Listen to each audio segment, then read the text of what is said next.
नमाज पढ़ने के लिए घर से निकला। अंधेरे की वजह से उसे ठोकर लग गई और वो मुंह के बल गिर गया।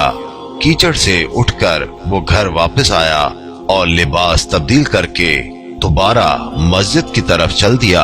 अभी चंद कदम ही चला था कि दोबारा उसे ठोकर लगी और वो दोबारा गिर गया। कीचड़ से उठकर वो फिर दोबारा अपने घर गया, लिबास बदला और मस्जिद जाने के लिए दोबारा घर से निकला। जैसे ही वो अपने घर से बाहर निकला तो उसके दरवाजे पर उसे एक शख्स मिला जो अपने हाथ में रोशन चिराग थामे हुए था। चिराग वाला शख्स चुपचाप नमाजी के आगे आगे मस्जिद की तरफ चल दिया। इस मर्तबा चिराग की रोशनी में नमाजी को मस्जिद पहुंचने में किसी दुश्वारी का सामना नहीं करना पड़ा। वो खैरियत से मस्जिद पहुंच गया। मस्जिद के दरवाजे पर पहुंचकर चिराग वाला शख्स रुक गया। नमाजी उसे छोड़कर मस्जिद दाखिल हो गया और नमाज अदा करने लगा। नमाज से फारिग होकर वो मस्जिद के बाहर आया। चिराग वाला शख्स उसका इंतजार कर रहा था ताकि उस नमाजी को चिराग की रोशनी में घर छोड़ आए।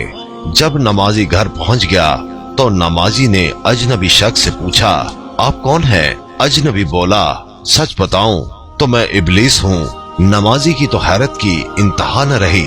नमाजी सोचने लगा, इब्लीस शैतान कैसे मुझे मस्जिद तक छोड़ सकता है? उसका काम तो लोगों को बहकाना है।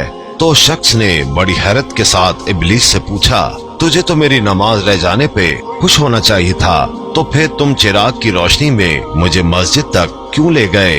इब्लीस ने जवाब दिया, जिसे सुनकर वो शख्स भी हैरान रह गया और आप सब भी हैरत में पड़ जाएंगे। इब्लीस ने जवाब दिया कि जब तुम्हें पहली ठोकर लगी तो अल्लाह ताला ने तेरे सारे गुनाह मुआफ फरमा दिए। सुभान अल्लाह। जब तुझे दूसरी ठोकर लगी तो अल्लाह ताला ने तेरे पूरे खानदान को बख्श दिया। मुझे फिक्र हुई कि अगर अब तू ठोकर खाकर गिर गया तो अल्लाह ताला तेरे सारे गांव की मगफिरत न फरमा दे। इसलिए चिराग लेकर आया हूँ कि तुम बगैर गिरे मस्जिद तक पहुँच जाओ। उस शख्स ने जैसे ही ये बात सुनी उसने अल्लाह ताला की बारगाह में अपना सर झुकाकर अल्लाह का शुक्र अदा किया। तो दोस्तों, ये है अल्लाह ताला की शान।